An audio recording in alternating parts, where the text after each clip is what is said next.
Bonjour, alors une petite vidéo particulière aujourd'hui depuis l'Islande pour parler d'une notion, surtout pour les quatrièmes, là, une notion qu'on commence à en discuter en cours.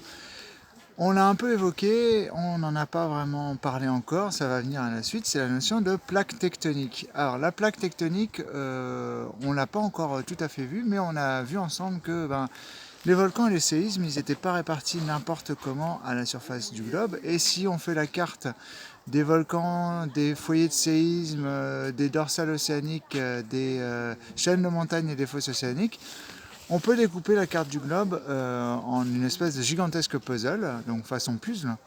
Et en fait, on peut du coup distinguer des limites entre ces pièces. Et nous sommes ici à une de ces limites. Nous sommes ici au niveau d'une dorsale océanique. Alors l'Islande, c'est vraiment un point particulier parce que c'est le seul endroit sur Terre où la dorsale océanique arrive à la surface. Ça, on l'a vu en classe.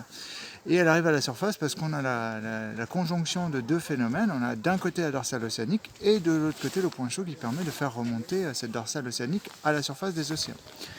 La dorsale, en tout cas la zone de fracturation qui correspond à la dorsale, elle est derrière moi. Hein. On est ici au Thingvellir, alors attention à l'accent, en Islande, et on est dans le sud de l'île. Et ici, donc, on voit la zone de fracturation de la dorsale avec, de ce côté-là, la zone qui correspond à la plaque tectonique eurasiatique sur laquelle vous vous trouvez. Et de ce côté-là, derrière ce grand mur de basalte, hein, on a la plaque nord-américaine.